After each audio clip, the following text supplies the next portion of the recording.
What is going on, y'all? What is going on, y'all? What is going on, y'all? It is the Caveman back at it again with the Cave.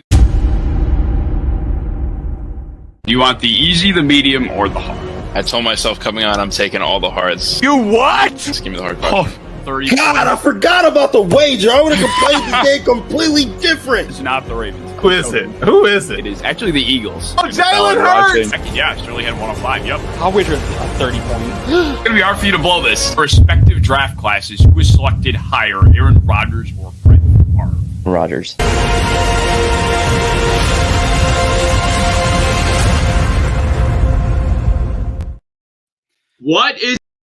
What is going on, y'all? It is the Caveman back at it again with the Cave every Tuesday night at 8 p.m. Eastern. I take to the airwaves on Twitter, YouTube, and Facebook to talk about the NFL, and we have a jam-packed week. We have a lot to talk about, a lot of news that has gone on over the last couple of days that I am excited to cover, and I'm very excited to have a very special guest on to help me break it all down. But before I bring him on, I'll do a little bit of a spotlight myself. Frank is a fantasy football expert. He does all types of fantasy football. Now, he's got all the knowledge that you can ever imagine. He is one of my favorite follows on Twitter. He's hosted the Fantasy Jones podcast. He writes for the Game Day.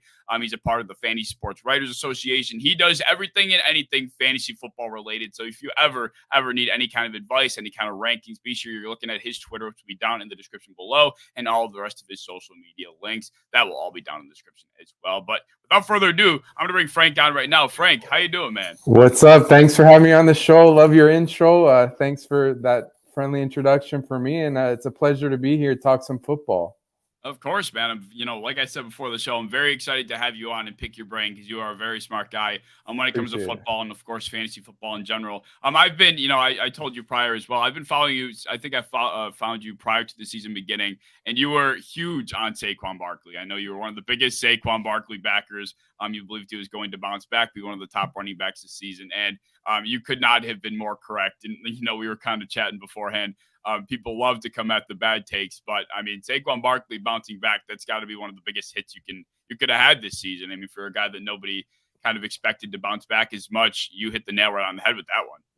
Yeah, I'm really happy with that one. I just thought, he's got all the talent. He just has to be fully healthy. And like the last season, he's just coming off the torn ACL and he dealt with injuries. So it takes some time for these running backs to get back to full capacity. And then now another year removed, he's highly motivated, playing for a new coaching staff who I thought would be good. Like I really thought Brian Daboll would be an upgrade coming into the year, and that's come to fruition because he knows what he's doing, really. He puts his best players in position to succeed.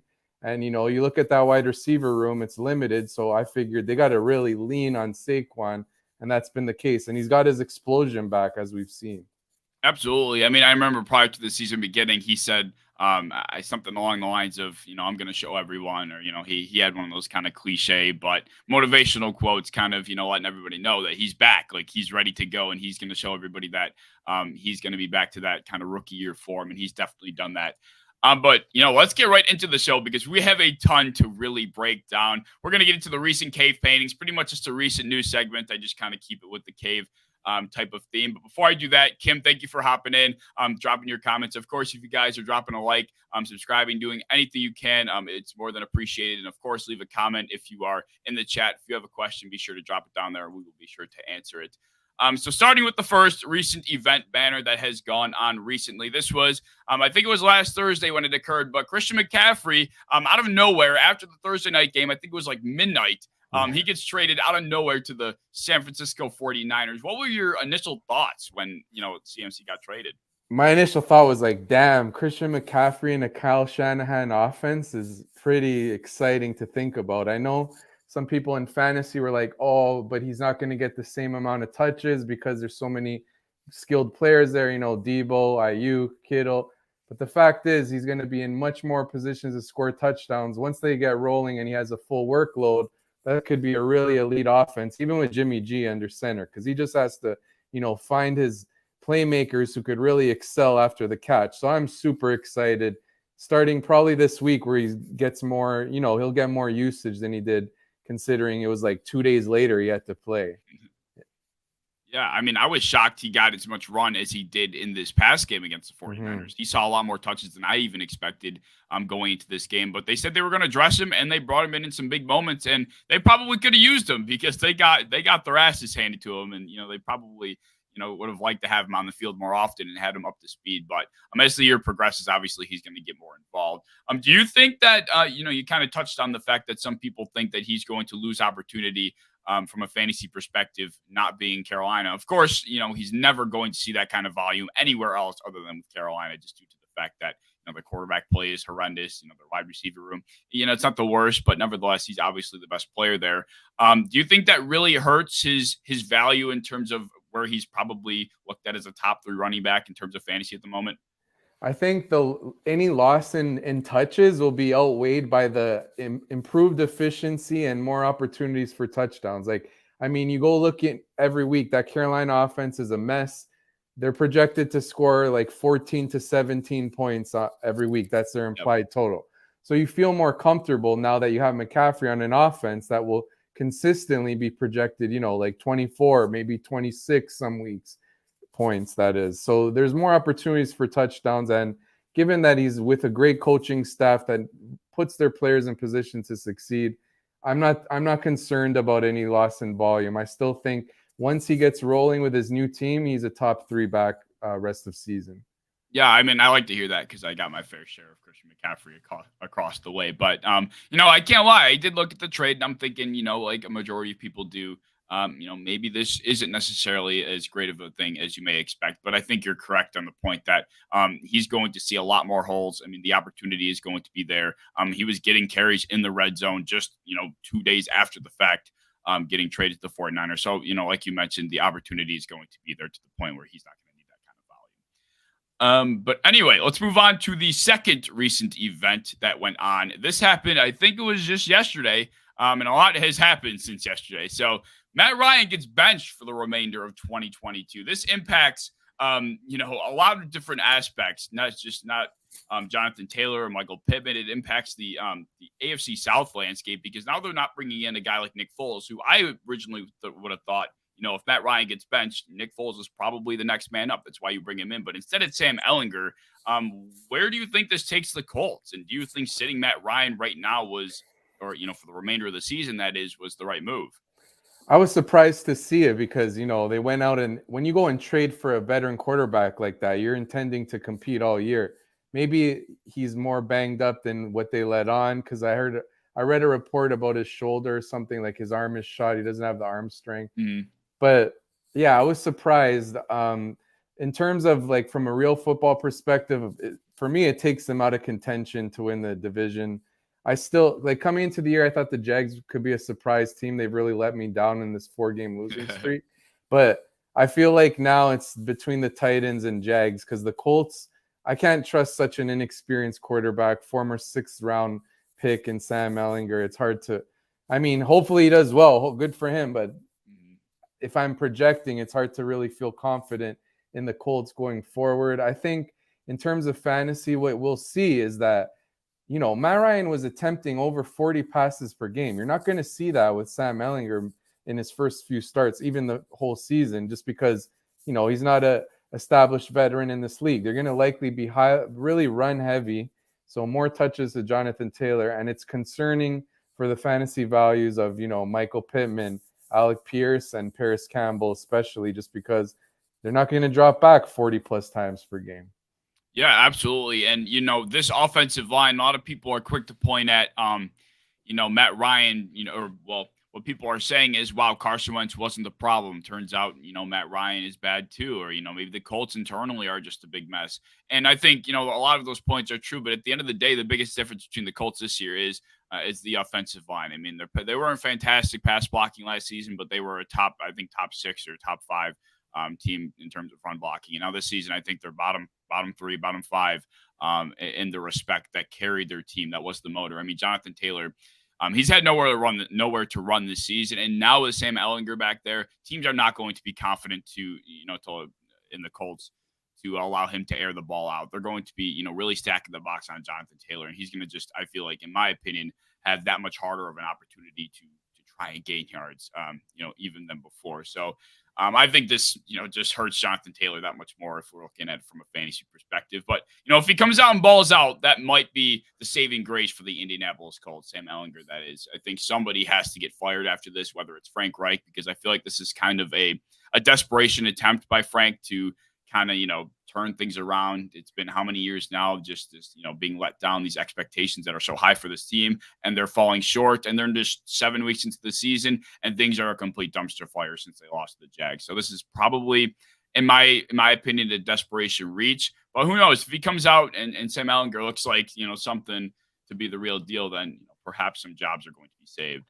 Yeah, I want to say one more thing too, is like from a fantasy perspective, Matt Ryan loved to check it down to his running backs. Look at that game with Deion Jackson. He caught 10 passes. You're not going to see that with Sam Ehlinger. So that's another negative for the running backs too, because of course we want running backs that catch passes, more valuable in fantasy. So it's definitely concerning all around, like you said. Yeah, I mean, maybe if Sam Ehlinger is able to go out there and prove that he's got the arm to, the arm confidence. I mean, I'm sure he's obviously more than talented enough to play the position, but he's just going to have the confidence to make some throws. Michael Pittman and Alec Pierce are probably going to be seeing a lot of one-on-one just due to the nature of the way defenses are going to be playing the run game. So if he's able to come out early on and, scare some secondaries off, then that really might be very good for the potential of the Indianapolis Colts in general. But this was a very shocking move nonetheless. I was very surprised to see not only this week is Matt Ryan bench, but for the year. That's a bit of a bold move. Yeah. All right, so we'll move on to takeaway or recent events. Banner number 3. This is something that also happened yesterday, late last night. James Robinson gets traded to the New York Jets post Breece Hall injury. I wasn't sure if the Jets were going to, make a move. I know as soon as Breece Hall went down, it was kind of speculated that they would go out and grab a running back. It turns out that they get James Robinson at a pretty cheap value. And in my opinion, this means one of two things, or potentially both.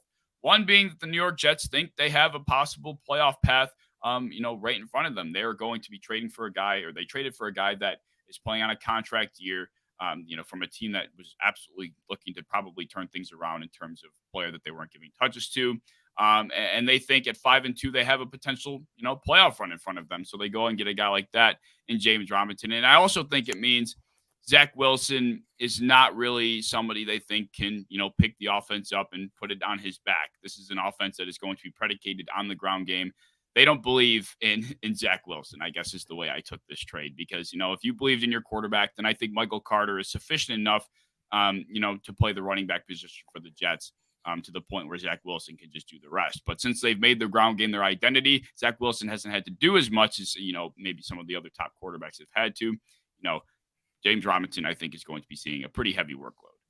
Yeah, I think you hit the nail on the head. First of all, I think it's great to see, respect to them, that, they've been bad for a while. They're 5-2 now, and their front office like, hey, we need to make a move to replace such a talented player in Breece Hall. They're not going to be like, okay, you know what, whatever, we're a young team, we're rebuilding. No, they want to make the playoffs. And I like that, because all these teams are way too conservative a lot of the time. Like, say, the Packers barely replacing Devontae Adams. Like, that's another story. But the point is, I like it when teams, are trying to win.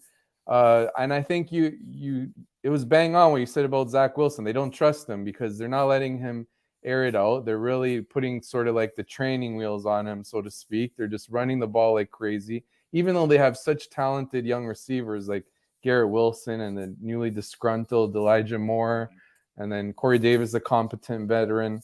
So, yeah, I think we'll see more of the same. Run-heavy offense. This time, maybe it won't be so much skewed, the touches towards Breece Hall. Like for James Robinson, I don't think he'll totally dominate touches like Breece Hall was starting to. He'll be more of a 1A to Carter's 1B. But yeah, like you said, they'll be run heavy, and it's a shame because I love those receivers, especially for fantasy. It's just they don't pass it enough now. Like we saw Garrett Wilson early, the game against the Browns, he looked phenomenal. Whoever picked him up in free off waivers was like, oh, I hit gold. And he's done nothing because it just run and run and run. I mean, probably when they start to fall from behind, they'll air it out a little more. But yeah, I see more of the same run heavy offense relying on the defense. Yep, totally. I'm right there with you. And that defense has played extremely well as of late. So that just, kind of, supports the fact that they're going to rely on the supporting cast to kind of prop up Zach Wilson more than they're going to rely on Zach Wilson to prop everyone else up. But, in my opinion, at the end of the day, if you want to be a football team that's going to, work your way to the top, you're going to have to instill confidence in your quarterback at one point or another, or else you're going to look like, the 49ers to some capacity, which is, of course, a whole nother conversation. We saw a Jimmy Garoppolo disaster class against the Kansas City Chiefs. This is supposed to be, a football team you've constructed to play against the best of the best. And the Kansas City Chiefs, who have a far less superior roster, at least on paper, in comparison to the 49ers, absolutely blow them out of the water on their own home field. And Jimmy Garoppolo had a lot to do with that. So, hopefully Robert Saleh, slowly starts to realize, Zach Wilson's going to have to become his own man if they really want to take this team somewhere. But he's done a fantastic job so far. So credit to him. And I think what he's doing, it could work out in the end. So credit to him. All right. And there is one other recent news piece that I wanted to touch on. And this happened last night. This also happened yesterday. Yeah, three big pieces of news happened yesterday. Patriots having quarterback confusion. It's pretty simple. I mean, is it Bailey Zappi? Is it Mac Jones? It's Mac Jones. But in your opinion, what were you taking from the two guys? Well, yeah. First, Mac Jones came out struggling, and then Bailey Zappi comes in and then just leads, 2 touchdown drives and then does nothing the rest of the way. I think, like you said, they got to go with Mac Jones. They took him in the first round. You can't just have such a quick hook like that. Let him, he just came back from injury. You have to assume maybe there's a little bit of rust. So for this coming week, they really need to go back to Mac and hope he works it out. Despite Bailey Zappi's superior play in the recent games, I think that's just, too small of a sample to make such a drastic decision. And they just got to go back to Mac Jones and see how it works out. But, we'll see what happens. Hey, Ramondre Stevenson looks great out there. Yeah, he does. And Bailey Zappi is probably the best thing for Ramondre Stevenson from a fantasy standpoint. I mean, he was Mr. Checkdown. Yeah, right. That entire time he was in the under center. I mean, he was hitting Ramondre Stevenson every second he got. I mean, I think he probably had at least 6 or 7 catches in that game. I don't think Ramondre is going to be benefiting from that much longer. I think Mac Jones will eventually end up taking the reins over. I mean, Bailey looked all right? As you mentioned, he led 2 touchdown drives. I think his best play was when he, I think it was probably on the first drive where he took the snap and converted that 3rd and 6, 3rd and 5. He hit Ramondre out of the backfield on a swing. And that was probably his best throw. I mean, he hit Jacoby Myers down the field, but he had all the time in the world. Jacoby was wide open, and it still was not the best throw in the world. I mean, he still hit him. Jacoby still got in the end zone, but other than that, it really wasn't anything special. He started to really struggle down the stretch, especially when he had to drop back to pass a lot. But the play calling was a little bit interesting. I felt like they kind of abandoned the run. They kind of lost their identity in that game. Yeah. And Bailey Zappi having to drop back to throw as your 6th-round pick, who, of course, is gaining confidence. It's probably not the best recipe, especially the way they've been bringing him along. And he was just struggling at the line of scrimmage. I mean, they were getting balls batted down left and right. There had to be 4 or 5 passes just deflected up in the air, batted to the ground that Bailey Zappi just couldn't get over the line. So you know what? I think New England had a little bit of a fun 15 minutes, but at the end of the day, I think we're both in agreement that Mac Jones will probably be the guy going forward, right? Yeah, absolutely. You got to give your 1st-round pick more leeway than that. Yeah, I agree wholeheartedly, and I think they will. After all, they went to the playoffs last year with him under center. So, all right, so we'll move on to the next segment on the show, and I call this Over the Fire. I actually just started this last week. I explained it to you just a little bit. I'm drinking Sprite and I'm burping. So pretty much how Over the Fire works, if you're not familiar with it, I'm going to present Frank with either a team or a player, and he's going to tell me whether they're cooked or if they're uncooked. If they're cooked, that means they're done, they're finished, there's no bouncing back for them. If they're uncooked, that means there's still time. They might be struggling, but they could still turn things around. So we'll start with the first cooked or uncooked candidate, and that is the Jacksonville Jaguars, who you said you thought could be a sneaky potential AFC South winner. And some people said that to me this offseason, and I laughed, internally. Depending on who the person was, I kind of either laughed in their face or laughed internally. And after the way the season started, I was dumbfounded, and I was convinced after their hot start that they could potentially take the division. And now ever since, it's been what it is. Are they cooked or are they uncooked? I think they're uncooked. I'm not giving up yet. Trevor Lawrence has shown some flashes that he's improving, even though they've had a 4-game losing streak. The good news is, hey, this week in London, they take on the Broncos. Probably it might be without Russell Wilson once again, even if it's not, like, even if Russ plays, like, it's not as if he was playing well anyway. So that's a winnable game. Then they go home, they take on the Raiders, who, let's face it, are one of the more disappointing teams in the NFL. They could win that one. And all of a sudden they're 4-5. Their division is still weak. The Colts now, well, they're done playing the Colts, but they still got games against the Titans, who, despite leading the division, are not really that. They haven't been that impressive. They've been winning ugly and playing good defense. This usual Titans, but Tannehill really hasn't done much, and he's banged up too. So there's opportunity for them to still, remain in the division race. Yeah, I think I agree. I'm going to say they're uncooked just because of the division they play in. If they played in, maybe the NFC South, if they were to be flipped over there, then I think they'd have an opportunity in that division too. But the two Souths are probably the only divisions they have a chance to remain uncooked at the moment, because they've really struggled. I mean, the way they started, Christian Kirk looked like the best free agent acquisition. They actually looked, sane for paying him as much money as they did. I mean, I don't know exactly what happened. I haven't been paying attention to the Jaguars as much to understand why his usage has seemed to drop. I think he's still getting a fair amount of targets. It just seems like the ball isn't getting to him as often as it was. But I think he did have a solid week this past week, if I'm not mistaken. Yeah, he did better this week. Yeah, he definitely bounced back. But I mean, these last 2 or 3 weeks, I think he had 1 week where he had a touchdown, but that was pretty much his saving grace. And other than that, the ball just has not been getting to his hands. And otherwise, James Robinson's been kind of phased out, and it's been Travis Etienne and Travis Etienne only. So they're going to have to really turn that around. I like their defense. The Jacksonville Jaguars are slowly getting back to that Saxonville type of vibe that they had back in 2017. So I'm really liking what they're doing over there. Doug Peterson obviously has them on a better track than Urban Meyer did. So I think it's fair to say that they're still relatively uncooked at the moment. They could be heading in the wrong direction, though. Yeah. All right. So the next cooked or uncooked candidate I have. This is a player, and you probably or maybe the only person on the show that gets to experience the cooked or uncooked GOAT. Is he cooked? Is Tom Brady uncooked? What are you thinking? Oh, this one's tough because I want to say cooked, but I've seen him bounce back in previous time. I'm going to say cooked. I just think, cooked in the sense that we're not going to see them as explosive of an offense as we've seen him throughout his tenure in Tampa Bay. Like, they'll maybe still make the playoffs, but I don't really think they're going to go anywhere there. They'll be maybe one and done.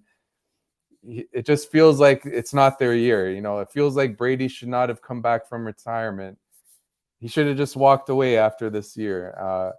And like they just lost to Carolina. They only scored 3 points. I mean, it's pretty ugly. Even like Leonard Fournette really looked slow. He hasn't been that efficient. Chris Godwin, he's playing a lot, but he's not been himself either. And it's bad vibes around that team, in my opinion. They'll probably squeak in because their division's so weak. And then, yeah, like I said, lose. So I'm going to go cooked. All right, fair enough. I might have to agree with you. Is odd as it seems to say something like this about Tom Brady. Like you mentioned, he's got the potential to bounce back, of course, knowing who he is. But it's just so weird. If you would have went into these past 2 weeks, even, I mean, I was shell shocked enough to see them lose to the Steelers. I was almost mad. I'm getting pissed off with the amount of parity the NFL has provided us. Like, I enjoy chaos. I embrace the craziness. You're right. But at the end of the day, I'm still, just the content, the way, what we do, you still want to be right about things. And I mean, things like this just completely throw, at least for me, for a loop. And it just kind of drives me nuts. Like, how am I supposed to predict anything? How am I supposed to get anything right when I can't even rely on the Buccaneers to take down, Kenny Pickett / Mitch Trubisky and then PJ Walker? So, I mean, I'm just questioning myself. It's crazy because we see those upsets, but then it's like one upset. And the next week they bounce back and they just throttle the next team that they're expected to win. That's back-to-back weeks as double-digit favorites where they lose outright. Just totally ugly. And yeah, you're right. It feels like there's been even more parity than usual. Like even last night, the Bears struggling on offense all year. The Patriots just shut out the Lions and they just dominated the Browns. And then the Bears put up 30 plus on them. It was just like, what? Yeah, it's been pretty crazy. It's been crazy. No, I find it to be annoying. Like I know that's probably just kind of like an old man screaming at the clouds kind of take, but I find it annoying. Like if I'm being honest, I said in week 6, I went into that. I do my picks every week, and I said there's going to be 5 or 6 upsets this week. I pick 5 upsets, right? I get one of the 5 upsets right because I'm thinking, you know what? There's some toss ups out here, and I think some of these toss ups go in favor of the underdog. But of course, it's all the games that are the heavy favorites. The 49ers lose to the Falcons. We have the Bucs losing to the Steelers. The Ravens lose to the Giants. I think that was that week. The Packers lose to the Jets. I mean, it was just chaos left and right. I'm like, come on, man. They give me a break. I can't get anything right lately. And my picks are out the window. I did so well last year, and this year it's been punishing. Like, even I think the only person who would have predicted the Bears to win and score 30 would be a biased Bears fan. It's just crazy. I don't think there's a single human being on this planet that if they, hypothetically had a gun held to their head and said, who is winning this game, pick the winner. There is not a single person on this planet that is choosing the Bears. There's not one, especially after what we've seen the last couple of weeks from both of these teams respectively. There's just no way. But of course, that's the NFL right now, apparently, and we got to live with it. All right, so move on to our third cooked or uncooked candidate. This is a team, and it is the Los Angeles Chargers, who just got completely throttled against the Seattle Seahawks. And it's not even that they're cooked because they have been playing poorly, which is, of course, partially true. It's because their team is pretty much physically cooked. The injuries are mounting up week after week. Do you think they're bouncing back, or do you think it's just they're cooked? I think they're uncooked. The bye comes at the perfect time for them, coming off that disappointing loss to Seattle. I think what they really need to do is trade for a receiver, especially now that Mike Williams is injured and Keenan Allen's been banged up all year. I assume he'll be back after. Yeah, he'll be back after the bye because he played a bit this past week. But even like Josh Palmer was hurt too. But yeah, they got to make a trade for a receiver, definitely. But the key is Justin Herbert just, getting fully healthy. Maybe those ribs have been bothering him and affecting his play. I'm just pulling up their schedule after the bye. They're at the Falcons. That could be a win. Then they got the 49ers and Chiefs. Those are tough. But then they got Cardinals, Raiders. Those are winnable. They got the Titans and Colts. They got the Broncos. They're still uncooked because it's not like their record's that bad. They're 4-3. But it's definitely a disappointment. Like they were one of my Super Bowl pick for the AFC. Like they were just talented from top to bottom, improved their offensive line, drafting Zion Johnson in the first round, and Rashawn Slater looked great. Rashawn Slater's out for the year now. The defense, J.C. Jackson, they signed. He wasn't playing well. Now he's, I believe, out for the year. It just, it feels like every year they deal with all these injuries. It's crazy. And then these crazy losses as well. But to sum it up, they're not cooked, but I think as a Super Bowl contender they'll make the playoffs, but it's hard to really see them going deep this year. Yeah, I think I'm kind of there with you, and I'll tell you why in a second. I think from a non-biased perspective, I'll agree, but I've been, throughout the offseason, I was a big Derek Carr guy, and I still am. I love Derek Carr, and I think he's one of the most underrated guys in the NFL. And I was, boasting and preaching about how well Derek Carr is going to do this year. He's playing in what I thought was going to be a highly competitive division. They're going to have to put up a lot of points because they have a bad defense, and he's going to be throwing the ball a lot.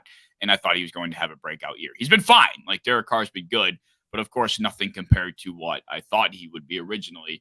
And that's because he's just not getting the opportunity to pass the ball. They obviously have found their identity on the ground. Josh Jacobs has turned into this absolutely star-studded back. He's dominating on the ground. And, surprisingly, that offensive line has been getting good push as well, which is not something I expected this season.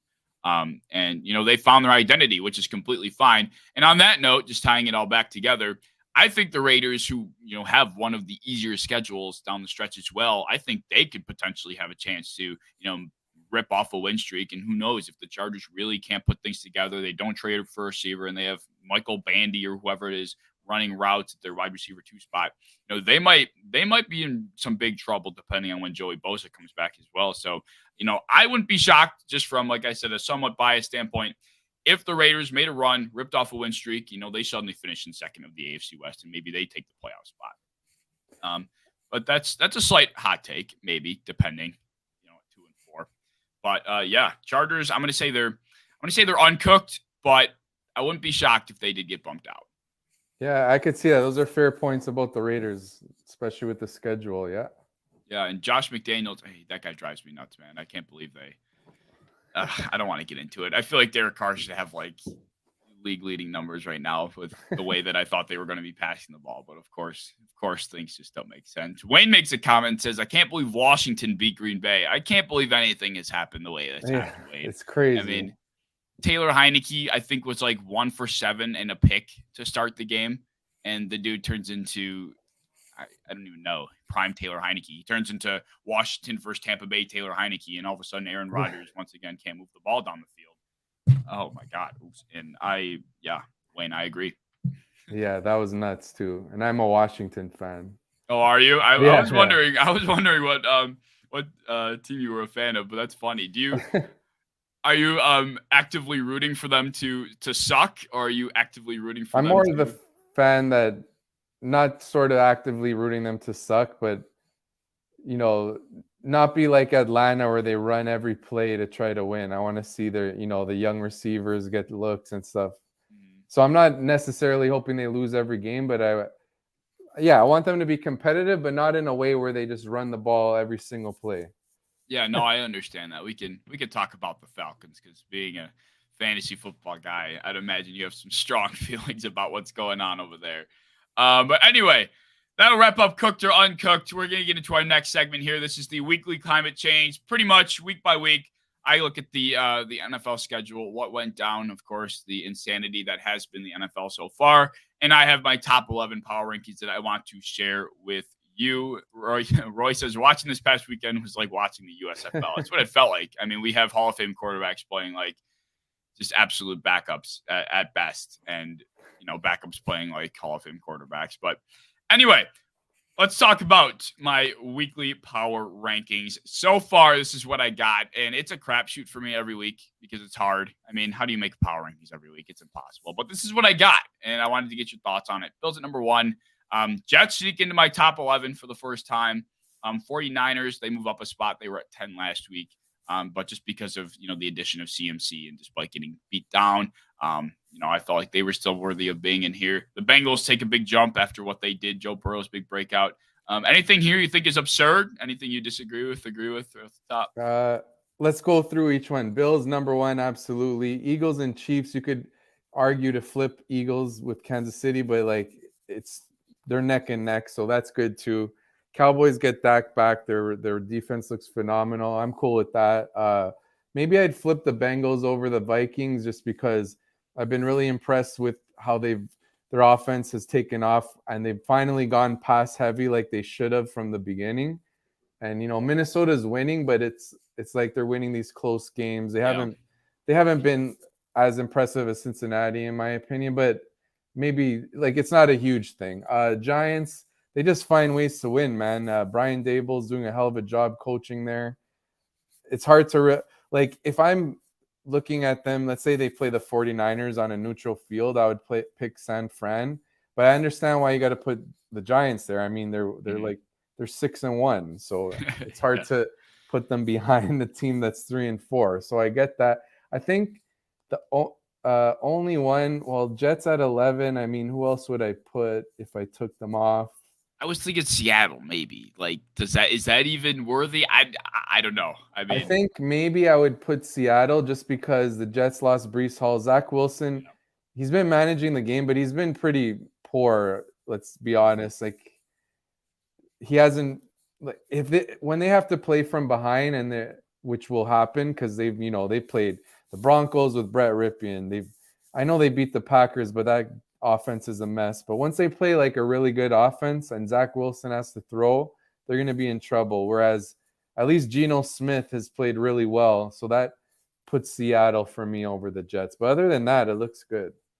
All right. Yeah. I mean, I think, on the point of the Vikings and the Bengals, I'm very glad you said that about the Vikings because I feel forcibly having to put them at number 5 just because, they are, 5-1 right now. So they deserve credit, almost similar to how I feel with the Giants. But the Vikings they're a very unconvincing 5-1. Yeah, I mean, they are. Kevin Dantzler saves what would have been a comeback upset by the Bears. They were up by 21-3 or something of the nature. And, the Bears start to mount a comeback, and Kevin Dantzler rips the ball out from one of their fifth string receivers who is now released. And, they have their game saved. They barely beat the New Orleans Saints with Andy Dalton, no Alvin Kamara, no Michael Thomas. I thought they should have lost that game. I mean, there have been games this year that, a team like that you would expect to be handling, in a much, easier fashion. And the only game they've lost was to the team we have, in our top 2, top 3 here, and that would be the Philadelphia Eagles, and they got completely embarrassed. Otherwise, what have they played? Who have they seen? To their credit, they've beaten the teams they've had on their schedule, but it's not been convincing as you'd want it to be. So I'm glad you said that. And with the Bengals, I've been a bigger Bengals hater than I like to admit, especially, dating all the way back to like going into the last regular season game against the Chiefs they had. That was really when it started. I started to, bet against the Bengals every chance I got because, of course, they were garnering all this hype going into the postseason. Joe Burrow's getting sacked 18 times a game. I'm just thinking this is not football that is sustainable. There's no way they can make it far. And I probably say this every damn show, but I have to at this point. It's just become part of my brand. It's just how they got past the Titans. Joe Burrow gets sacked 8 times. That was dumbfounding. I remember that one. I mean, I lost money there, so they burned me Same. there. I think I probably had the Raiders. I don't know if I bet on it or not, but the Raiders almost were able to mount a game-winning drive. Derek Carr gets picked on the goal line. So they get away by the skin of their teeth there. And then the Chiefs game, we all know what happened. I mean, I get burned with that. So, they finally met their maker in the Super Bowl, which both teams looked like they didn't belong. But, the Bengals have, they've really turned up the heat over the last couple of weeks. And, we've seen Jamar Chase really break out. T. Higgins has been fantastic. He's been a great compliment. And in my opinion, I think T. Higgins is a top 13 receiver in the NFL. I think he's got fantastic length. God, that pop was a bad idea. His vertical is ridiculous. He's got fantastic hands. He's good after the catch. I love T. Higgins. Jamar Chase is, of course, still a top 7 guy, depending on where you want to put him right now. But, T. Higgins is one hell of a compliment. And you got Tyler Boyd running wild, beating one-on-one coverage everywhere, too. So, they're really hitting a rhythm. Joe Mixon's probably one of the worst running backs after contact, but for some reason, he still gets a ridiculous amount of carries in the red zone, and he still doesn't score. But nevertheless, they got an offense. It's really coming together. I think their defense is going to be, what really needs to pick it up like they did at the end of the year if they want to maintain their status now. But to the Bengals' credit, I think you could probably be right. They probably should be 5. Yeah, and plus that, back to the Vikings, like I remember that game against the Saints in London. I had them in Survivor because Andy Dalton was starting and they were missing like Kamara, Michael Thomas, all these players. And like they did everything they could to lose that game. It was ridiculous. Drop passes. Crazy mistakes, like Andy Dalton when the Minnesota went up late, it's like it took him 2 plays in like 10 seconds to get in field goal range. It was so hard to watch. So yeah, like you said, they've been really unconvincing. But hey, at least like in previous years, they probably lose those games. So they're finding ways to hold on at least this time. So credit to Kevin O'Connell and his staff. Yeah, that is very true. That's a very true statement. I think at this point, the Vikings in the past are probably a 3-3, maybe 4-2 football team. But you hit the nail on the head with that one. But this year, I just don't know how long their luck is going to remain. Before the year, I said I'd be surprised if they had more than 9 wins. I think their win total was 9.5. I think I didn't bet it, but I would have hypothetically taken the under. They have 5 already, so we'll see if they're able to crack it and if they're able to keep the heat up. But funny you mentioned Survivor. And you watched the Vikings barely squeak out that win. I had the Broncos week 1 against the Seahawks. And you'd like to imagine the amount of hair I pulled out of my head watching that damn game. I didn't think there was a way in hell. Of course, that was before we knew what the Broncos would become. And what the Seahawks would become for that matter. But my Lord. That was hard. 2 fumbles at the 1, and they just couldn't do anything in the red zone. Yeah, that must have been really hard to It was terrible. I could not believe what I was watching. I mean, time and time again, the fumble by Melvin Gordon. I'm tweeting that Melvin Gordon needs to be benched for the rest of the year. And Javonte Williams goes out there and does the same exact thing one drive later. And then Russell Wilson just can't punch the ball in. And one of their tight ends drop a touchdown up the seam. I can't relive that because that's what I should have known, that this year was going to be just a complete crapshoot. I should have known it right there.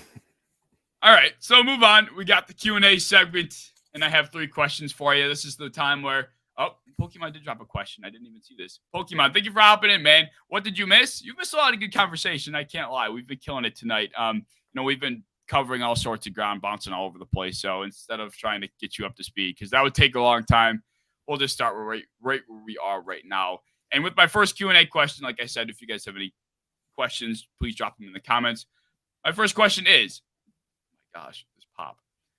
What was your biggest hit / miss of the year so far, being a fantasy football expert, excluding Saquon? Okay, excluding Saquon. Yeah. Let me think real quick here. Well, I'm going to start with a miss because I got to think of another good hit to go with. So biggest miss, probably Kyle Pitts. I bet on the talent there. Rookie receiver putting up 1,000 yards. He was already a generational prospect. I thought, his skills would outweigh the situation of, Marcus Mariota at quarterback. I also didn't think they'd run it at this ridiculous rate. And furthermore, I thought like when they'd be playing from behind, they'd do what normal teams would do, and that's pass the ball and try to get back into it. But no, we saw it last week against the Bengals. They continue to run the football. It's like they're just conceding defeat, which is gross in my eyes. But so that's my biggest miss. Biggest hit other than Barkley. There's a bunch that I have on a few teams, like Stephon Diggs. I thought he would go back to really that high end wide receiver one, playing on a team with an elite quarterback and great passing volume. I thought he'd be right back to it, because last year he was a little disappointing. He finished like wide receiver 10 or so, something like that. But yeah, there's been a couple early misses for me, like DJ Moore as well. He's finally getting going, but that was another case where I was betting on the talent overcoming the situation, and then it just didn't work out in that case. But I think another hit would be Joe Burrow, because some people were thinking he would regress from a fantasy standpoint because he was so efficient last year. But I looked at it as another year removed from the torn ACL. He would be more mobile, and that's been the case. He's doubled his average rushing yards per game. He's averaging like 18 per game. He's rushed for a touchdown in 3 straight. Not saying I thought he'd be this dual threat, but it's like a little bit of production that helps overcome any losses in efficiency. And I thought that they'd be really pass heavy from the jump. They haven't. They just started recently, but you're seeing like how explosive the offense could be, how lucrative in terms of fantasy production it could be. Burrow's been on fire. So I think the best is still to come throughout the year, and that'll look like more of a hit as the year goes on. Yeah, I like that one a lot. The Joe Burrow take, being the Bengals hater that you've probably come to realize I am, I didn't take really much Joe Burrow stock. I didn't take any Joe Burrow stock across any of my leagues, but he's definitely come along, and that the rushing aspect, I never even, that's something I never even would have had crossed my mind. And you come to mention 3 rushing touchdowns over the last 3 games. You said he's doubled his rushing average this year. That's something I never would have been able to, put the pieces together with. And that's why I follow people like you.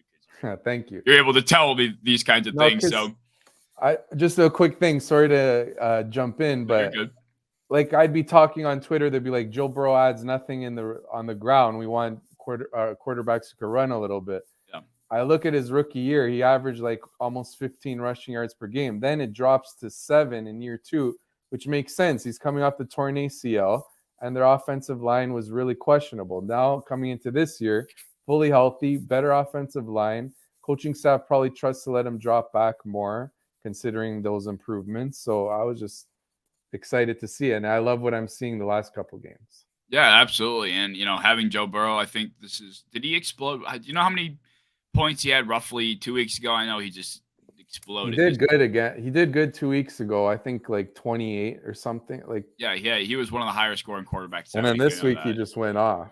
Yeah, for sure. He torched those Falcons. And back on the point of the Falcons, because this is absolutely a conversation I need to have, the Kyle Pitts phenomenon that is going on with Arthur Smith. There have been people, and it drives me nuts, that there are people out there that swear up and down that Arthur Smith is a good, a relatively good head coach. They swear up and down that, they're one of the best teams in DVOA on the offensive side of the ball, this other BS. It's like, look, cool.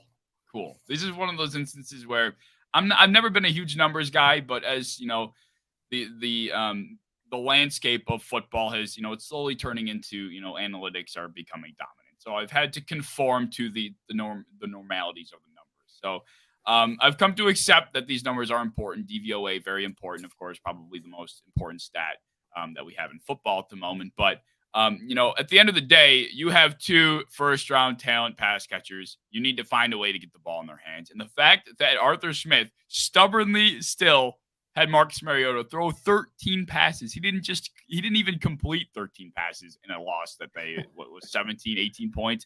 He attempted 13, had 8 completions, 124 yards, and 75 of those were in the air on one play to Damiere Byrd. So, I mean, it's been a nightmare, man. I told myself going into the season, I have these gut feelings sometimes, and usually they're way off in the distance, nowhere near correct. Or they're, of course, spot on. I feel like I'm never in the middle. I told myself, I feel like there's enough, fantasy value at the tight end position, in the later rounds. There's some guys that could potentially hit. And I'm thinking to myself, if these guys hit, you'll be fine. The tight end position is not lucrative. If you can get 8 to 12, 13 points a week, you're going to be fine at that spot, right? But, all the Kyle Pitts hype, I'm like, this guy, if he explodes, I mean, it's over. Like, you have Kyle Pitts and he explodes, you are 100% at an advantage. Like, Travis Kelce kind of advantage. That's kind of the ceiling I was looking for. And of course, it just all went down the drain. So I'm really wishing I didn't draft as much Kyle Pitts as I did, because Arthur Smith is he's driving me absolutely bonkers. And it just makes it even worse that people think he's doing a good job. That's the part that I can't get over. Yeah. Like, to start off, what there's like, he's definitely, in terms of record and how they've kept games close, he's done a good job in that sense and keeping them competitive. But when you have a team that's in a rebuilding mode, they just used high draft capital and elite talents at wide receiver and at tight end.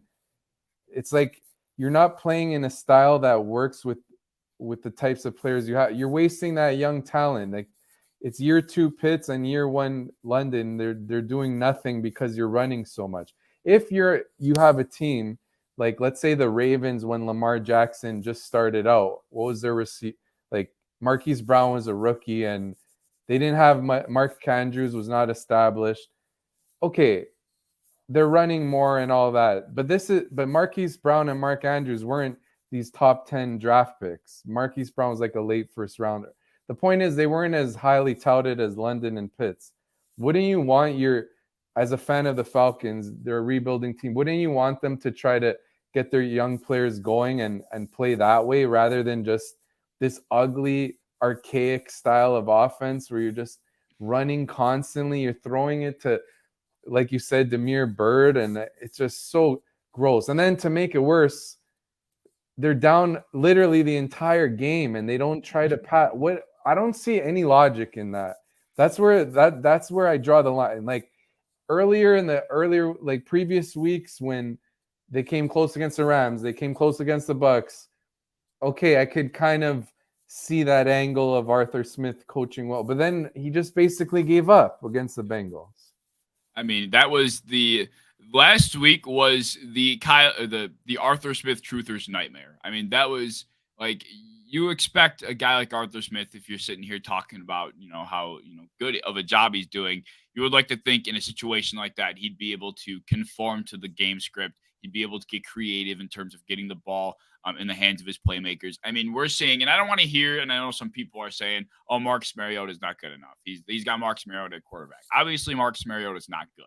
But Brian Dable's over here with Daniel Jones, a guy that nobody had faith in going into the season, that played terrible last year, had an injury, etc., throwing to Darius Slayton at best, Wan'Dale Robinson slowly getting into the fold. But, I mean, he's got nowhere near the level of talent at the pass-catching position that, Marcus Mariota has. And they're 6-1. They're killing it right now, and they're one of the best teams in the NFL. I mean, it just doesn't make sense. Actually, I mean, the contrast is That's a good point of the Giants. Like, let's say Arthur Smith is doing what he's doing right now, and he's coach of the Giants, where they have really limited pass catchers. They have a great running back in Saquon. Okay, run it like crazy. Like, that's fine. I understand that. But they have Tyler Algier and Caleb Huntley. Like, Cordero Patterson is hurt. It's not even that as if you have these great running backs, and you're just running all the time when you have these elite talents as pass catchers. And about Mariota, if you think he can't throw, why is he playing? Why did you sign him then?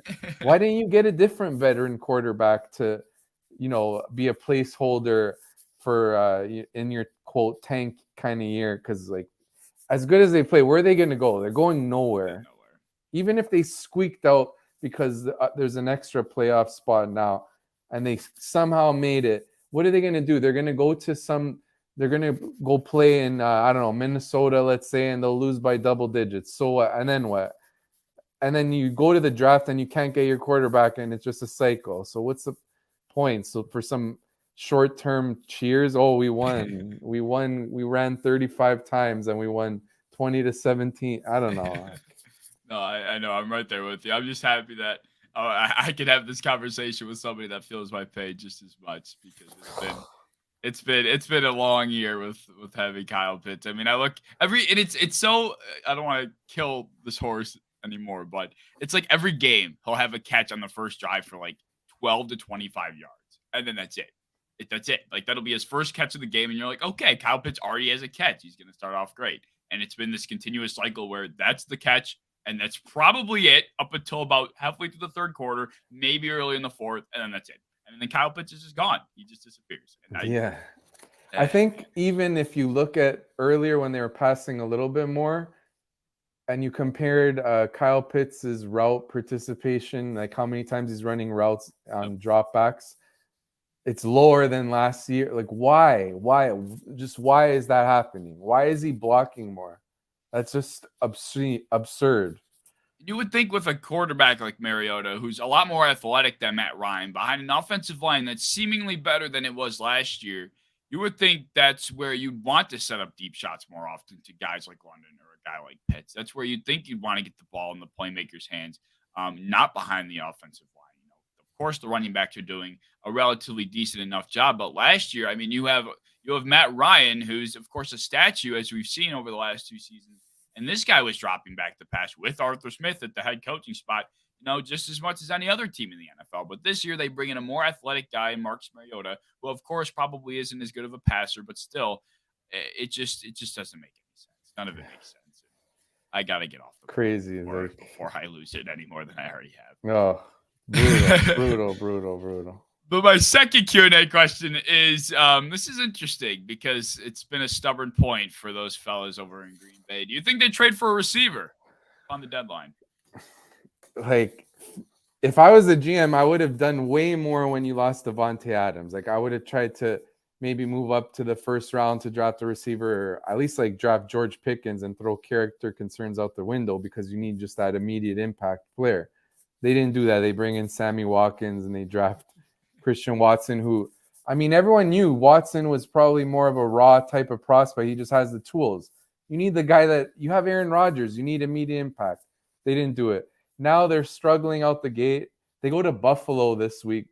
What are they right now? I think they're 3-4 or 4-4. I think 3-4. I think 3-4. So you got to think they're going to lose to Buffalo. So after that, they got to make a trade. Maybe Chase Claypool, whatever it is, just add someone. But if I'm going to bet on it, given how conservative this front office has shown to be, I'm going to say that they don't, despite the fact that I'm clamoring for it and really think that they should. I mean, anyone who watches them thinks that they should do that. It's pretty common sense. You lose a superstar receiver, you're going to add someone more than Sammy Watkins, but they didn't do that. So I'm betting no, they don't. Yeah, I mean, we have no reason to believe why they would. I mean, even in opportunities where there have been receivers for them maybe to chase in the past, it doesn't even sound like they're inquiring. I mean, maybe they're calling, but they're not offering anything. They're like, what's your price? Oh, and then just hang up. And that's it. Like, that's probably the way these conversations go from what it sounds like.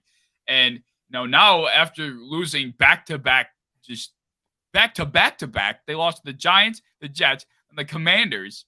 Like, I mean, this is unfathomable at this point. If I was Brian Gutsnuts or whatever the dude's name is, the crowdsource general manager that they have over there, I would be calling. I'm offering whatever I got for DJ Moore. You got Hall of Fame quarterback Aaron Rodgers for maybe. I mean, who knows if he stays after this train wreck? But you got him for the rest of this season. You want to at least make your opportunity with him worthwhile. I think DJ Moore's the answer here to really try and spice things up. I think he'd fit in that offense perfectly. Chase Claypool, I think he's an underrated guy. He's very good down the field. He's very good, at the high point. I think he's a solid receiver, but I think, if you're going to really make a championship push, you need a guy like DJ Moore, and it might be a pricey tag to go out and get, but you're going to have to do something. I mean, Elijah Moore, maybe he can cut it. Chase Claypool, maybe, but in my opinion, I think DJ Moore is the guy that they should even like a Brandon Cooks, whose name has popped up in trade rumors. Do something. Like, it sounds like DJ Moore, despite how much I'd like him to be traded, that Carolina may try to hold on to him. They have a really hefty price tag on him. That's the word. So try to get a Brandon Cooks then, or at least a Claypool.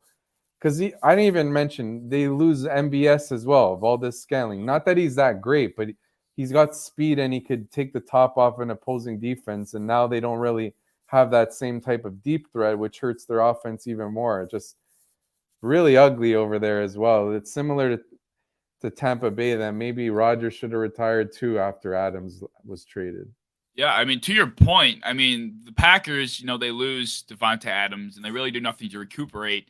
We saw what the Chiefs did. They lose Tyreek Hill. They bring in Juju Smith-Schuster. They bring in MVS. They bring in these talented veteran guys to recuperate from the loss of Tyreek Hill. And we're seeing how that's working out. I mean, of course, Juju and MVS have taken some time to really, formulate in this offense. But we've seen over the last couple of weeks how impactful that these two guys have been for this offense. And Travis Kelce's got help around him, and that really didn't seem to be the case earlier on. But Juju's been popping off. He looks not great in my opinion. He looks slow, not explosive, but he's getting the job done. MVS is the one I've been more impressed with. I've never been a big MVS fan, but he's getting the job done for Kansas City, and I applaud him for that. So if Green Bay took some sort of approach like Kansas City did, just try and bring in whatever veteran scraps you can find, more than Sammy Watkins that have actually played more than 10 games over the last 2 years, to try and make up for that loss, and they're suffering the consequences. Even Romeo Dubs, who a lot of people a lot of people had hopes for, he's not been who they were hoping. No, he looked good in flashes, and then all of a sudden, the last couple of weeks, it's just been pretty ugly. Yeah, he's been pretty much invisible. I mean, Alan Lazard is your wide receiver one, who, I mean, to his credit, has been pretty damn good.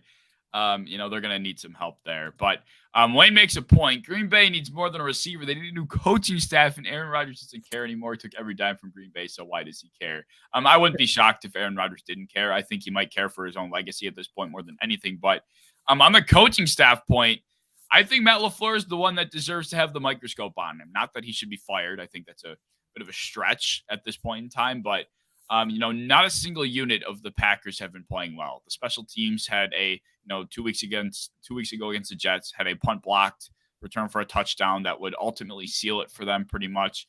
Their defense, which I thought was going to be a top 5 unit this year, has been getting fried. Yeah. Jair Alexander was absolutely sunned by Terry McLaurin this week. I mean, he embarrassed that guy in man coverage. And just a defense that I thought was going to be much better has been bad.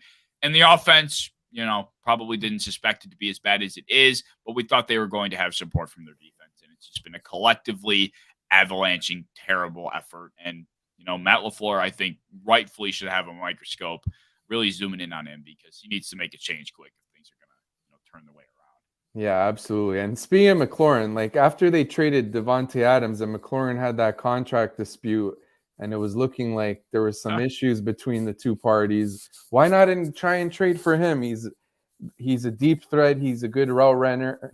He's got separation skills. He would have worked perfectly with Rodgers, but no, I don't see the lot. I mean, can we really be that surprised from a team that during Rodgers' tenure where he's won these 2 recent MVPs, they go and draft Jordan Love when they could have added another receiver to help him there and in a stacked draft. So they really dropped the ball with their recent decisions in the offseason. Totally. I mean, they've dropped the ball, time and time again, and they're reaping what they've sown. But I guess we'll see. We have 2 weeks. The time is ticking. Whether or not they make a move, I guess time will tell. But my third and final question for you in regards to last night, is Justin Fields the answer in Chicago? I think it's early to say that he is, but it's definitely not time to say that he's not. Like he's shown flashes throughout his brief career, and last night he looked great. Finally, they seem to be realizing they need to call these designed runs for him because that's what he does. That's how he wins. That's at his best. Let him run wild and then let him roll out and then find those receivers. And slowly we're seeing improvement. I think eventually, ultimately, he will be the answer. The answer in the sense that, a starter for a few years. I don't know how great he'll end up being. Maybe he's got upside, but I think they got to trust him and roll with him. And then next offseason, they have a lot of cap space, add a receiver, whether it's through the draft or for free agency, and just beef up that supporting cast to help out Fields.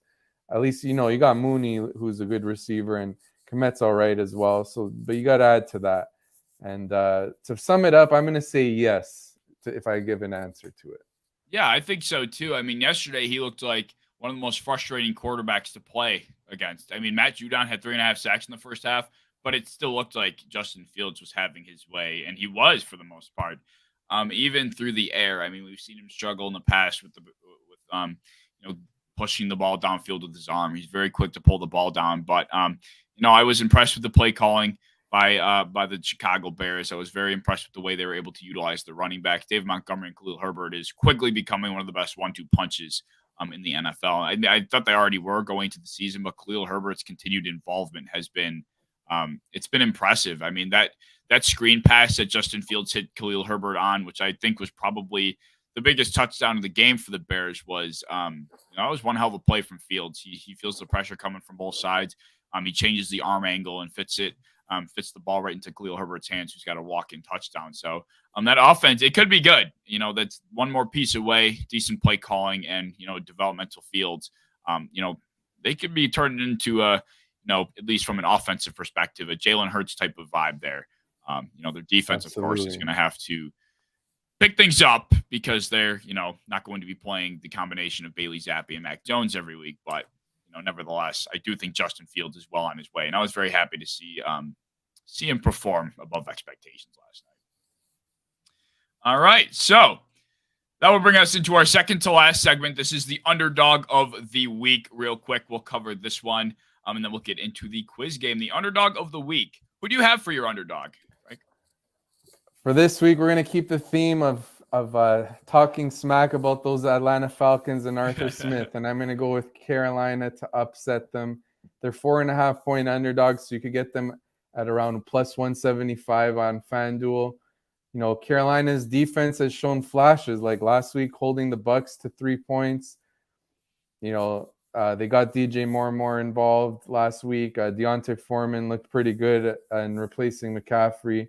This could be, one of those ugly games where they can just, take advantage of the Falcons' vulnerable pass defense that just got shredded by Joe Burrow last week. And, PJ Walker, he faced a tough Bucs defense, and he only had 22 attempts, but 177 yards, 2 touchdowns.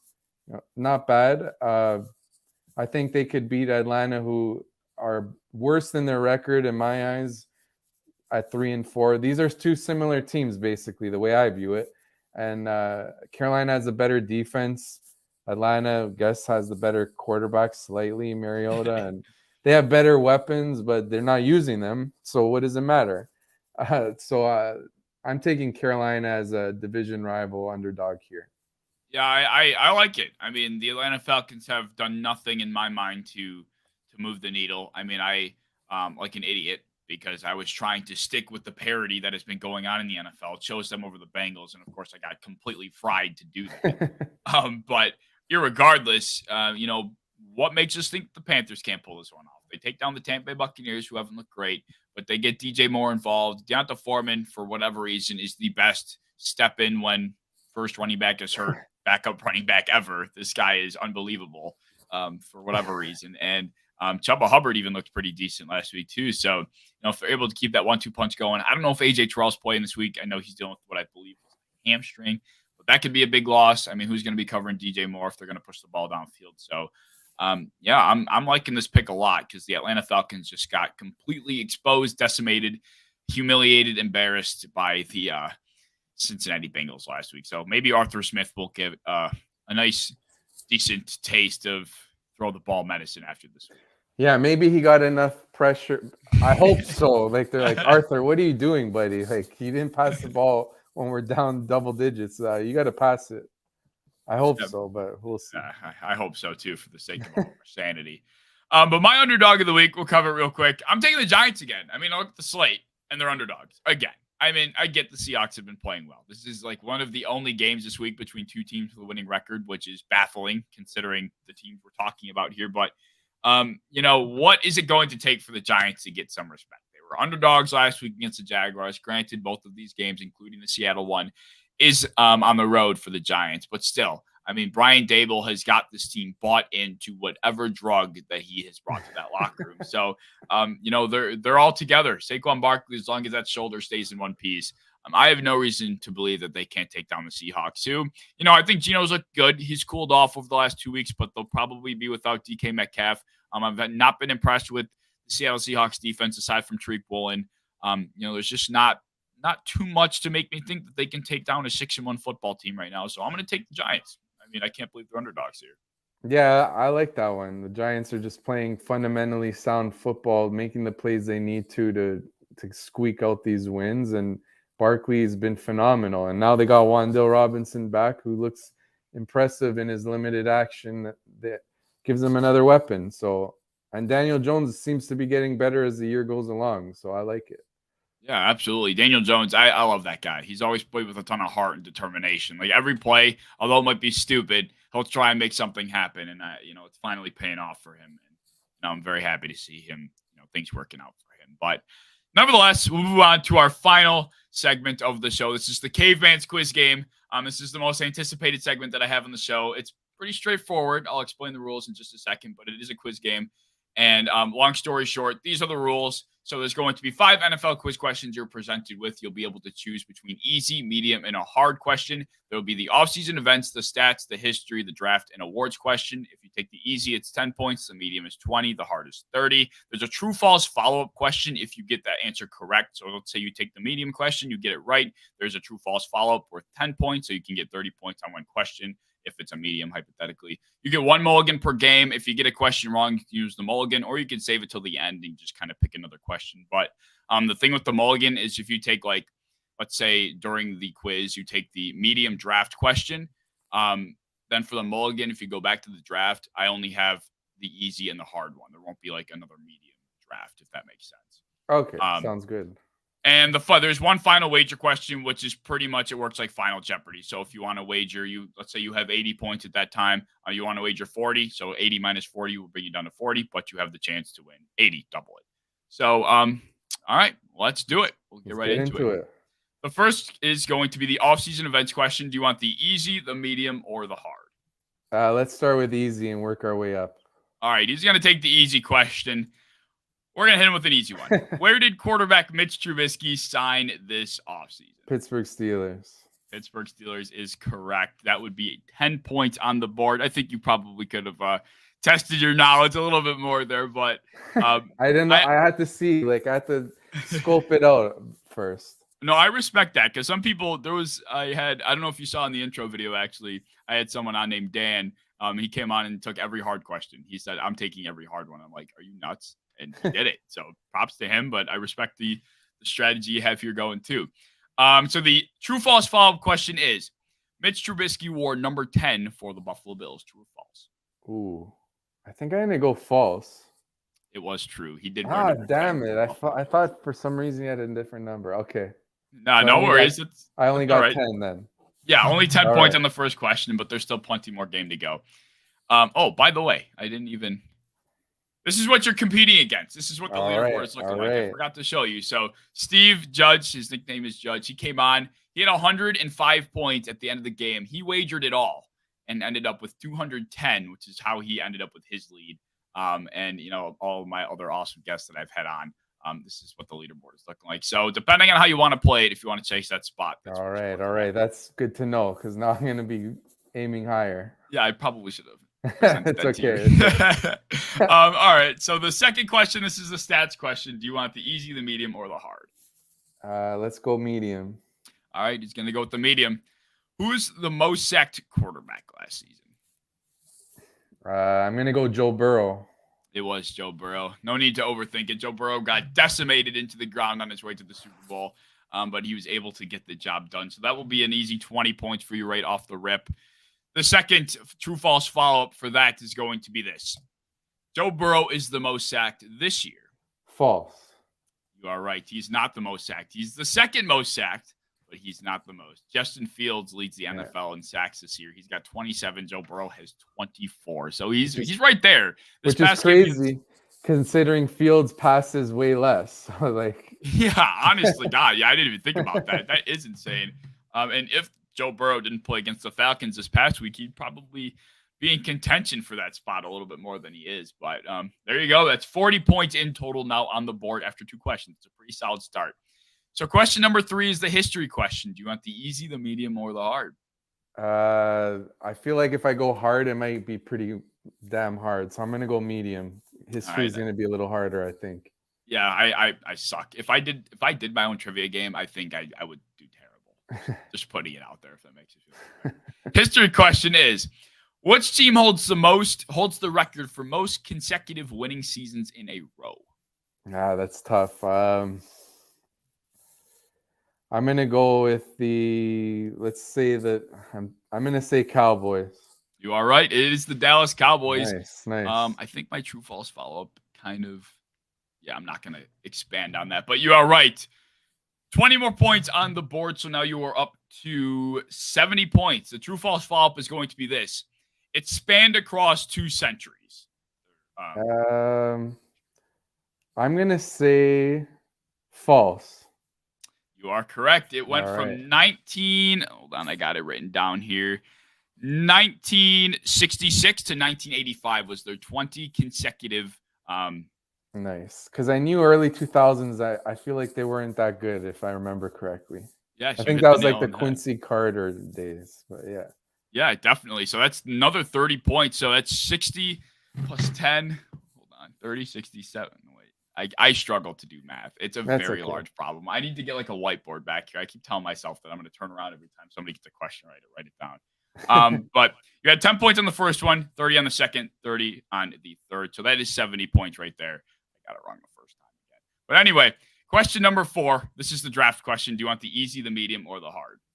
Let's try out a hard. All right, he's going to try out the hard question. Going to test his luck. You have a mulligan. Just remember that as well. All right. Who was the Patriots' second draft pick in the 2022 NFL draft? Oh, man. Why do I not? This is too recent for me not to get it. I don't know why I'm drawing a blank. Hold on. Yeah, no rush. Tyquan Thornton? You are right. It was Tyquan Thornton. Nice. That's going to be 30 points. Yeah, I mean, that's hard because they didn't take anybody that notable. They made selections that made your eyes pop. Yeah. But they didn't, they didn't take any big names. Their selections were questionable, but they were questionable to the point where you're not going to really remember their name, especially considering the fact that Tyquan has been out for a majority of the first portion of the season here. He's played the last 2 weeks, but he hasn't even made an impact enough to make him memorable. So that was a good hit there. Now that brings you up to 100 points if my math does not fail me. So now we got the true false, which is going to be worth 15 points. He was the first wide receiver off the board in the second round. True or false? False. You are correct. He was not the first wide receiver off the board in the second round. I think Sky Moore and Alex Pierce were both before. It might have been even Christian Watson too, I think. Yeah, definitely. There. I don't remember off the top of my head, but there were a lot of guys when I last looked that were before Tyquan Thornton. He was later in the second. So that is also true. So that brings you up to going into question number 5, which is the awards question. And remember, you have the mulligan that you'll still be able to use. So you have a lot of points in front of you and a lot of potential here. That'll bring you to 115 points, 30, 60, 70, 100, 115. All right. Easy, medium, or hard for the awards question. So hold on. How many questions do I have left? So you have the awards question, which is this final one, and then you'll have the mulligan, which is and then you get the weight. Okay, so I'll go hard. Okay. I'll go hard. So he's gonna go hard. This is a hard one. The hard question is: there have been 5 defensive players that have won Comeback Player of the Year. Name 2. Oh, that's tough. I don't even remember off the top of my head really that many at all. Comeback Player of the Years. Okay, wait. Eric Berry, the safety, and I'm gonna say Tyrann Mathieu. Let's say Tyrann Mathieu is not on that list, but Eric Berry was on the list. But that was good. I mean, I was thinking about making it just one, but I feel like people would, you remembered Eric Berry, so if it was going to be a hard question, I had to make it 2. Yeah, of course. So I'll use the mulligan. All right, so he's going to use the mulligan. Do you want to stick with the awards and do a medium or easy, or do you want to go back to a different category and choose from there? That's up to you. Let's go with the off-season hard if I can. All right, so we're going to go off-season hard, which is going to be for the mulligan. Where did Trace McSorley sign ahead of the 2022 NFL season? Trace McSorley. Wait, I seen this. Is it? Wait, because I had to write up for the GameDay.com a preseason write up, and then the starter wasn't gonna play, so I had to write if the backup was, and he was. I think the Cardinals. You are right. It was the Arizona Cardinals. Wow, that was huge. It was the Cardinals. That's big. Another 30 points. Trace McSorley did start a preseason game for the Arizona Cardinals. I don't know. I couldn't tell you if he's still there. I'd assume he's on the practice squad. But he did sign there. He did play a preseason game. So that is the correct answer. That's 30 more points, bringing you to the true-false follow-up, which is going to be this. Trace is now wearing the number 19. I'm going to go true. I have no clue, but that's you're right. It's a coin flip, and you got it right. So that's another 15 points. Wow, you are murdering the game right now. So you are up to 115, 130, 160 points on the board right now. And that will bring you, that's the rules. Here's your reminder. You are currently 4th on the leaderboard, right under Dan at 160. So I can either go for first or risk falling out of the top 5. We gotta go big or go home. So wait, I'm at 160, he's at 210. Let's bet 210. Let's bet 60. All right, he's going to bet 60 points, so that will put you down to 60 points. Yeah, that will put – wow, yeah, you're going right for it, right for the top. Your math is faster than mine. I had to put together what you're That's okay. All right, so this is for 60 points, and it will put you at the top if you get it correct. Actually, wait, one thing. Can I switch it so that I'm ahead of the 5th place? I would put not 60. I think it's 56 or something, where I would be like at 106. And then if I win, like if I lose, I'll still be in 5th. And then if I win, I'll be in 1st. You know what I mean? Okay. Yeah, let's do that. Let's do that. As long as I trust you, it's 56 points, right? Like it might take me a second. Wait, so I was at 160. He's at 210. Yes. So if I go 56, I'm at 216. And if I lose, I'm at 104. No. We got to put 54. 54. 54 he's going to go for. Yeah, let's do it. All right, I'm going to do the math real quick just to be sure. So I don't want to screw you. All 10 right. plus 60 is 70 plus 45 plus 45. Yeah, so 160. 210 minus 160 is 50. So, yeah, okay, 54, you're right. Okay, perfect. Here's the wager question. Going to have to get a calculator out quicker next time. How many teams did Terrell Owens play for in his career for 54 points? Okay. I'm going to just count in my head here.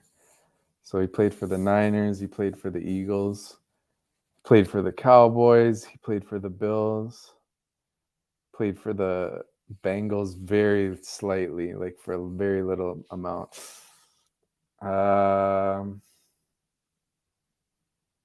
Okay, let's wait. So Niners, Eagles, Cowboys, Bills, Bengals. 5. You're right. It is Yeah. 5. You hit the nail on the head. I thought you were going to overthink it for a second there, but you didn't. You didn't hesitate. 5 teams is correct, and you named all 5. Wow, what a run. That will put you right at the top. 54 plus 50. I'll do the math later, but you're number 1 now. Congratulations. All right. Perfect. That was one hell of a run. You took the easy question to begin with, and then you burned 2 hard ones off the board. That was really impressive. I gotta tip my cap to you. Congratulations, man. All right. Awesome. So now your new Caveman's quiz game leader, Frank. Thank you for hopping on the show tonight. It's been awesome having you, and we had killer conversation. So I want to thank you for taking the time out to do this. Yeah, thank you very much. It was a lot of fun. I love that trivia game and great talking football with you.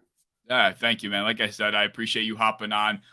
We covered a lot of ground, and if you guys are interested, be sure you're checking out Frank for any football, especially fantasy football needs. He's fantastic. I've been following him. I found him prior to the season beginning, and he's been killer for me this season. So be sure you're following him on any Twitter, social media links. I'll have his podcast link down below. He writes for the Game Day. He does all sorts of stuff for fantasy football. So be sure you're checking him out. If you enjoyed tonight, be sure you like and subscribe and do all the fun stuff. I'll be back Tuesday at 8 o'clock next week. I'll be pumping out more content as the week progresses. So be sure you're sticking around, and I'll see you guys later. I know you're not a Bills fan, but go Bills.